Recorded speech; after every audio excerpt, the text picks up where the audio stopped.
Well, let's talk about the offense really quick. Some folks asking about the QB battle. Chris, you said you have a little bit of intel coming in the coming days, but is there anything you're willing to divulge for the masses here this evening? Yeah, I said, I was talking to an insider close to the team, and I said, all right, so who's your quarterback? And he said, that's a great question. He said, they don't know yet. And he said, that is not BS. This is not a Joe Milton type situation where they had basically singular focus on one guy and said, we are going to ride or die with this guy, whether or not he deserves it, frankly. And to me, that was, I'm not going to call it, I thought it was irresponsible, right? Because you're so singularly focused on one guy and his physique and how far he throws the ball. And you've got other guys like a Cade McNamara behind him that were competing for the job and maybe playing better.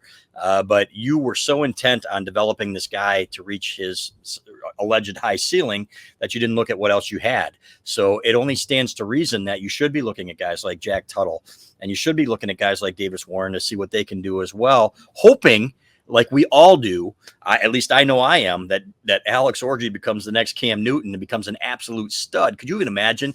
I've seen guys tear Michigan up as dual threats of this size. Remember Donovan McNabb way back in the day, tearing him up with his arm and his legs. So we've seen that way too often. I would love to see Michigan have somebody like that as well. So in that respect, I admit it. I am rooting for Alex Orji to win the job and to be that guy, because I think what an unbelievable specimen he is. Do I think it is going to happen? I don't know. That's why, but people said, everybody that we've talked to, and you guys were there when we were talking to players, when we were talking to parents who had been watching 7-on-7s, said that Jack Tuttle, for example, was by far and away the better passer. And so that is kind of where we are right now. And then I had one guy tell me Davis Warren has, the NFL arm. He was throwing the ball farther than JJ McCarthy can make all the throws. Actually threw it better when he had to layer the football. The problem is, according to one that we spoke with who sees practice every day, is that Davis didn't really trust himself. It was either a check down or an interception on every other drive. And obviously that's not going to work. So this camp's going to tell us a lot, but early on in the early going, it is still wide open. Nobody has separated themselves, but this is a competition. This is not going to be, unfortunately for those who want it, Alex Orji's job and everybody else chasing him like it was with Joe Milton. Clayton, any thoughts on QBs? I mean, not a whole lot has changed other than I know they've had a couple padded practices, and this feels maybe not separation week, but this feels like this being the first full week of fall camp, to me feels like really where you kind of set your feet and hit the ground running. Yeah, well, I mean, first, I don't know if you never reach a ceiling, was that the accurate ceiling? I mean, people try to put this, what if Jack Tuttle's the next Tom Brady, if Alex Orji is going to be the next Cam Newton? That's fair too. Yeah, it's like Joe Milton, they're going through the same thing. The Patriots reporters are saying, is he going to beat out Drake May for the job? And, I know Andy Staples did a segment on this a few days ago on his show on 3, where it's like, no, we've seen this movie 2 times. We saw it at Michigan and we saw it at Tennessee. Like, oh, he's got the big arm, and, obviously a bunch of clips have gone viral of him at Patriots training camp. It's not really that relevant. What is his upside if he's never going to reach it? Again, potential is kind of this thing that you can never really prove or whatever. But and I'm not saying Alex Orji doesn't have a high ceiling or can't be a really good quarterback, but I just don't see that as being the way to go. Now, he has had the summer, to come in and prepare and get ready for this. And if he seizes his opportunity, I absolutely think he could be a good option. I think the same for Jack Tuttle. I think the same for Davis Warren. And, the athleticism there is really intriguing, and he will play a role no matter what, which is, I think, encouraging, because I liked some of the stuff they did with him last year in a very limited role. Like, he would come in for 2 plays at a time. But I liked those plays. He was very poised. He was under control. There weren't anything pre-snap that, where he was totally, out of his league or anything when he came in against Ohio State or Alabama or Washington. So I think, there's a lot to like about Alex Orji and the rest of the guys too, if they can prove themselves this camp. I'll start with the Joe Milton stuff. There was a meme, or at least a picture, that went around the internet of this old record player with a sticker on, or a piece of paper on it that says, Megan's going to pull it up. It says, "Does not work, but could be fun to fix. That is Joe Milton. That has been Joe Milton since he was a high school football player. That was Joe Milton at Michigan. That was Joe Milton at Tennessee. And that will be Joe Milton with the New England Patriots. Everyone thinks that it's like the women fall in love with the bad boys because, I can change him. I'll be the one that changes him. Yep. The guy can rip a pigskin a quarter mile. But, again, good luck with that. Throw it over a mountain. And don't forget, too, I mean, that being the weird 2020 COVID season, Joe Milton kind of won that job by default because Dylan McCaffrey just disappeared. I don't know where he went. Just disappeared. Left in Wisconsin after that dirty hit. Left in that wasn't Wisconsin after that dirty hit. I do want to comment on something that Moose said up here. If Tuttle is the bar, we're in some serious trouble this year. We have no idea if that's true. Brian Greasy wasn't Brian Greasy until his 5th year at Michigan, and everybody's like, "Oh my God, this sucks!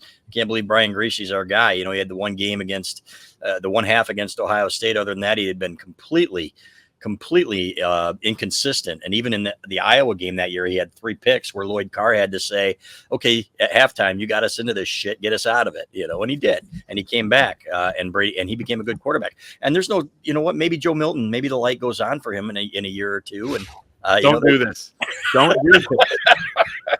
Hey, it's fun to try to fix them, right? But regardless, and Warren is much better than Tuttle. Moose, you have no idea. Oh, he was clearly the best quarterback in the spring game. He threw a pass for 50 yards, as one player told us, over our 5th string defensive back. Some little kid who's going to be, working in pharmaceutical sales here in about 3 or 4 years, with all due respect to the kid, whoever got beat on that play by Kendrick Bell, right? And another one that turned into a long run. Just because you play well in a spring game doesn't mean shit. I've seen great quarterback play from bad quarterbacks in spring games. What was it? 6-9 passes or something like that. And he threw some good balls, and I was happy for him. But as of right now, everything we've heard is that Jack Tuttle, played extremely well and threw the ball extremely well this summer. And as you guys were there and would attest to, we've had people tell us that they strongly believe that Tuttle is going to have a great chance to win this job. I am not ready to concede that he can't be a solid quarterback here. Jake Rudock was an Iowa cast-off, and he threw for 3,000 yards here. So let's just see what happens before we draw conclusions, is all what I'm saying. If we want to play the small sample size game, we can say that the fact that Davis Warren was 0 for 5 with an interception last year in games, right, real games that counted. Right. I'm not at all saying that is representative of the type of player he is. No. But if you want to go down that road, I think it was Josh Nichols was the DB that got beat. Somebody who's not going to see significant time at all this year in the spring.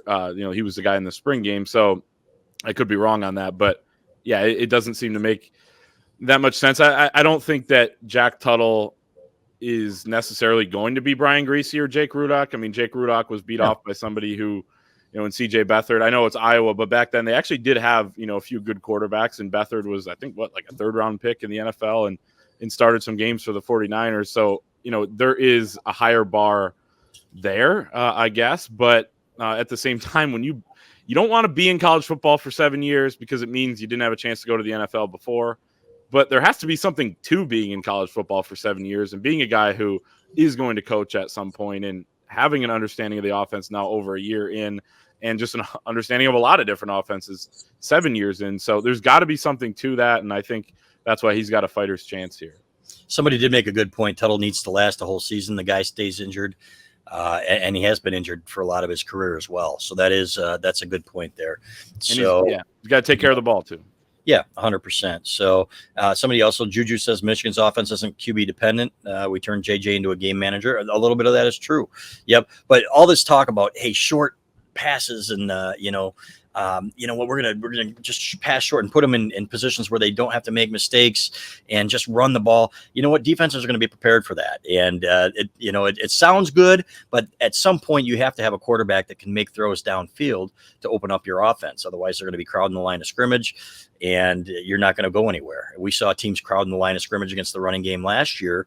J.J. McCarthy, for example, picked Michigan State apart when they tried to do that. And in different games, he was able to do that. If you don't have a a quarterback that can do that, then you're going to be punting the ball quite a bit. So this could be a trestle ball type year, fellas, and where, you play it a little bit closer to the vest. You don't turn the ball over. You play to your defense and you play to your strengths, which I still think will be the running game. I think with that offensive line and with the running backs they have. And I like Kurt Campbell. I really do. I like everything I've heard about him from people inside the program, about his ability to call an offense and to keep people off balance. This isn't going to be Lloyd ball, right, where you hand it off three times in a row and hope to get a first down. It's not going to be like that. I think Kurt Campbell has a little bit more in his bag. So, but to me, it's going to come down to protecting the ball, right? It's not going to be sexy, but the defense sure as hell will be. And there's nothing sexier, guys, nothing sexier than a defensive line that manhandles people and controls games like we had last year. This one could be even better than last year's. Guys, I'm getting excited just thinking about it. Let me throw a stat out there and why last year's stats, last year's film it's not linear. It doesn't carry over year to year. There is a starting quarterback of the Michigan Wolverines from the last 10 years that won 10 games, threw for 2,500 yards, 18 touchdowns, 7 picks. Year before, 9-25. That's 36% of his passes completed. 73 yards, 1 touchdown, 1 pick. It's Wilton Speight. Guy won a lot of football games for you. It doesn't matter what happened the year before. And I know it's not. He was clutch the year before, but yeah. He was clutch. He came in and won that game in Minnesota, if I remember correctly, right? Yep. So it's one of those things where we're not fueling the hype train on a specific guy. We're telling you why it could work or what they see in one guy. Yeah. It could be fun if it works for Alex Orji. If Davis Warren is, if he cuts it loose and he's a student of throwing the football and every day at practice looks like the 15 snaps of football that you got to see on a Saturday in April, then by golly, Michigan might have its starting quarterback. But the unknown is scary, and sometimes that can be a good thing because you have a loaded quarterback room. Sometimes it could be scary because you don't know what the hell you have, and I don't think they know what they have, and they're just going to have to kind of deal with it. And if Sharon Moore and if Kurt Campbell are as good as we think they are, they're going to call some good offense and put these guys in position to succeed. So, from an infrastructure standpoint, I have confidence that they will pick the right guy, whoever it winds up being. And if it's not Alex Orji, he's going to have a role. If it is, I think that's probably if it is Alex Orji and he hits his ceiling, whatever that may be, it's undefined, right? But if he can just be an adequate passer, I think that makes Michigan its most, the most difficult it can possibly be to defend, because you're going to add some of that, the RPOs, the QB runs and all that to your offense. So we'll see. That's a whole lot, a long little spiel signifying really nothing. We'll see what happens over the next several weeks. What do you think about moving to questions? Yeah, let's do that. But real quick, I want to say, to me, the interesting part is going to be what happens if Alex Orji struggles a little bit in the first game, and everybody makes those comparisons to Milroe improving as the year went on, right? Do you stick with him for game 2 against Texas? Do you make a move? Do you see what he does in the first part of the Texas game? Do you give Tuttle or Warren snaps? If Orji wins the job, do you give them snaps anyway in the first game if Orji's struggling? That's what I don't know, and that's what I'm fascinated to see. So, but guys, we're starting to, now that it's August, we're getting a little tingly here thinking about the first game, and then that Texas game and what's going on, starting to get the football feel here. And these questions are all going to be answered, but we aren't going to know. Somebody asked, when are we going to know the starting quarterback? Is it going to be a week before the game? The first game, it might be the night before. And I really believe that we won't know who the starting quarterback is for sure until probably week 2 or week 3. And I think you have to stick with whatever your plan is for game 1, regardless of struggles. Like, I think you have to stick with it, whether that's Jack Tuttle's struggling or Davis Warren struggling. If they're the starter, same thing, doesn't matter per guy. I just wanted to go back to the comment about the offense not being quarterback dependent. It's not really, if you just look at it on the surface, but when you look at Michigan last year reaching and winning the national championship, 3rd and 6 or longer, 43 for 59, 6 touchdowns, 625 yards, no interceptions. Those were gotta have it downs that JJ McCarthy was so good at. If you're going to win 12 games in the regular season or 11 or 10 and make the college football playoff, you're probably going to have to convert on a lot of those plays. So whoever it is going to have to do that unless you sneak in at 9-3 or something like that with the playoff and then make a run and be at your best at the end of the year. But it's going to be kind of interesting to see if they can convert those. And we'll know, like you said, early on in the season what they have. Yeah. And somebody, Balas, you've been saying Tuttle for a while. I'll believe it when I see it. No, I haven't.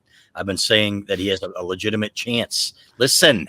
I have been saying he has a legitimate shot, that this is a wide open competition, that there are people who think that Tuttle will be the guy when it's all said and done, based largely on Alex Orji going, not having developed to the point that you'd love to see.